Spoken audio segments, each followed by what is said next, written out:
पूरा पार्क कितनी खूबसूरत ढंग से बनाया गया है और यहाँ कचरा और गंदगी के अंबार लगे हुए हैं। हमारे अभी जो महामहिम राष्ट्रपति रामनाथ कोविंद जी हैं, उन्होंने उद्घाटन किया था। बहुत ही शानदार ये पार्क का नाम रखा गया था। धीरे धीरे करते करते इस पार्क जो है नरक में तब्दील हो गया है। विश्व विख्यात है, उसमें नशेड़ियों का अड्डा हो गया है। प्रशासन को बहुत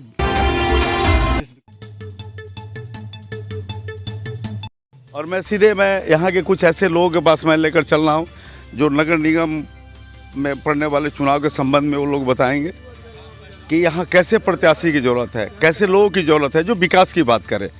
और बरसों से सिर्फ जात की राजनीति, अपने अपनत्व की राजनीति करने वाले लोग हैं। अब ऐसे लोगों की चुनाव बड़ी मुश्किल हो गई है। जो लोग विकास की बात करेंगे, जो लोग विकास में अपनी योगदान देंगे, वैसे ही लोग इस सत्ता में आएंगे। चलिए, मैं इस संबंध में यहाँ के कुछ समाजसेवी लोग हैं, कुछ ऐसे लोग हैं, मैं जानना चाहूँगा। और यहाँ पे एक समाजसेवी टुन्ना जी हैं जो हमेशा समाज के प्रति काफ़ी तत्पर रहते हैं। कहीं भी कोई कार्यक्रम होता है हमेशा उपस्थित रहते हैं। और नगर परिषद में नगर अंतर्गत होने वाले चुनाव के संबंध में मैं इनसे जानना चाहूँगा। मेरे चैनल में आपको बहुत बहुत स्वागत है। Thank you.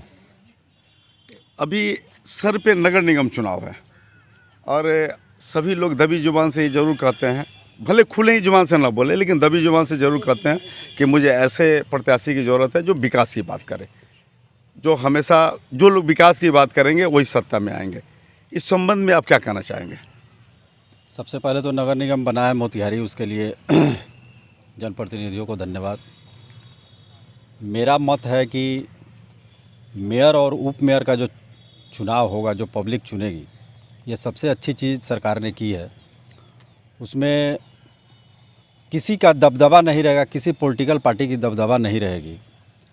अगर दबदबा वाला काम सिस्टम रहता तो मोतिहारी नगर परिषद जो पिछले साल था उसमें अकर्मण्यता ज़्यादा हो गया था। उसमें पार्टी वाइज काम होता था, जो कि नीतीश कुमार ने अभी जो जनता के द्वारा चुना गया था, चुना जाना है, उसमें बहुत अच्छी पहल की है था। चुना जाना है, उसमें बहुत अच्छी पहल की है। हमारे जनप्रतिनिधि लोगों ने, बिहार के जनप्रतिनिधि ने बहुत अच्छी पहल की है कि पब्लिक जो है चुनकर भेजेगी मेयर और उप मेयर को। इसके लिए बहुत बहुत धन्यवाद।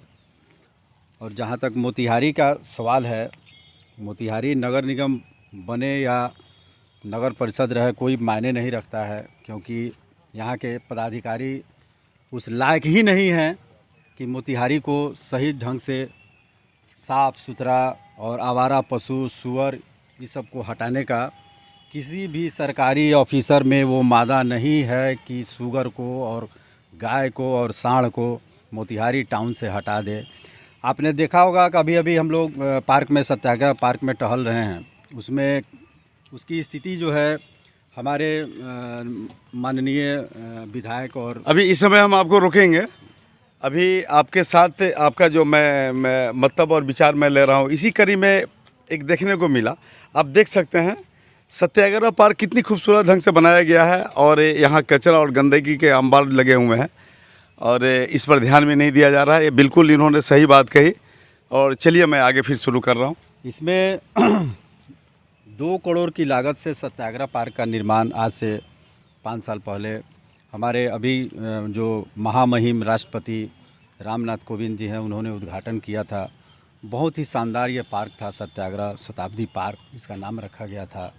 धीरे धीरे करते करते इस पार्क जो है नरक में तब्दील हो गया है। अभी हम लोगों ने अभी लाइव चल रहा है तह तक में, आप लोग इसको देखें और आप अपने तरफ से रेटिंग दें कि नगर पालिका दोषी है, नगर निगम दोषी है या यहाँ के एग्जीक्यूटिव दोषी है।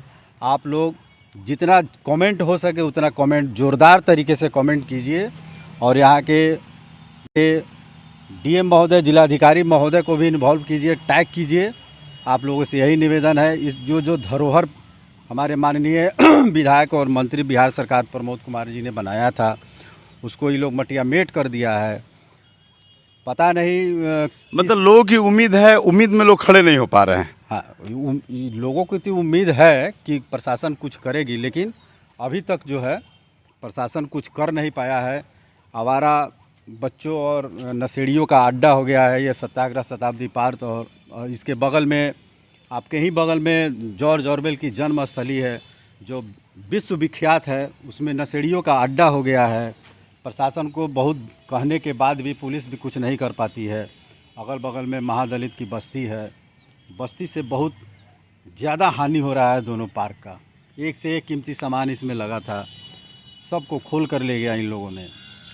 देखिए कितना अफसोस की बात है, कितना दुर्भाग्य की बात है कि बड़ी मुश्किल के बाद इस शहर में इतना खूबसूरत पार्क का निर्माण हुआ, और ये पार्क के अगल बगल में अगर नशेड़ी लोग रहें, अगर असामाजिक तत्व के लोगों का जमावड़ा हो तो कितना दुर्भाग्य की बात है। अगर प्रशासन इस पर ध्यान नहीं देगी तो आने वाले समय ये भी जर्जर स्थिति में हो जाएगा, और लोगों की जो उम्मीद है वो उम्मीद बिल्कुल ख़त्म हो जाएगा। प्रशासन और नगर निगम नहीं चेतेगा तो ये पार्क एक दिन मटिया मेट हो जाएगा, जो कि शहर की बहुत ही खूबसूरत जगह पर अवस्थित है। बगल में गोपाल सा स्कूल है, SNS कॉलेज है, मवेशी हॉस्पिटल है, स्कूल है बच्चों का। उस जगह पे ये पार्क बना हुआ है। इसको नगर निगम अगर चाहे तो इसको स्वर्ग बना सकती है, लेकिन प्रशासन जो है, नगर निगम का प्रशासन, वो सही नहीं है। नगर निगम तो आज हुई है, लेकिन प्रशासन तो पहले से है, व्यवस्था पहले से है, और ये बात है, और ये बात बिल्कुल सही है कि आज ये व्यवस्था पे उंगली उठ रहा है। ये बहुत ही दुर्भाग्य की बात है। और इस शहर का एकमात्र ऐसा रोड है जहां जॉर्ज ऑरवेल, गोपाल साहब विद्यालय, SNS कॉलेज, सत्याग्रह पार्क, पशुपालन ऑफिस, पशुपालन हॉस्पिटल, तो मिला जुला के तो यहाँ हर चीज़ है, लेकिन व्यवस्था में कमी है। ज्ञान बाबू चौक से आप जैसे ही घुसिएगा SNS कॉलेज के तरफ, तो इसकी रोड और नाली का बनावट ऐसा है कि साल में 4 महीना ये पानी में डूबा रहता है। प्रशासन को बार बार कहने के बाद भी हमने अपने जनप्रतिनिधि को, मंत्री जी को हमने एक नोटिस दिया था आज से 1 साल पहले, उस पर कोई पहल नहीं हुआ। हमने DM साहब को भी दिया था, उस पर कोई पहल नहीं हुआ। पता नहीं ये लोग किस चिर निद्रा में सोए हुए हैं कि आज तक इन लोगों को दिखाई ही नहीं दिया कि रोड और नाले का स्थिति कितनी जर्जर है इस सत्याग्रह पार्क वाले रास्ते में। चलिए, इस समय मैं प्रशासन और यहाँ के पदाधिकारीगण को ध्यान आकृष्ट करना मैं चाहूँगा कि जो व्यवस्था है, इस व्यवस्था को और दुरुस्त किया जाए और अच्छे ढंग से इसको सजाया जाए, ताकि एक धरोहर के रूप में इसको जाना जाए। चूँकि गोपाल साहब विद्यालय, SNS कॉलेज, जॉर्ज ऑरवेल का जन्मभूमि, और ऐसे बहुत से है।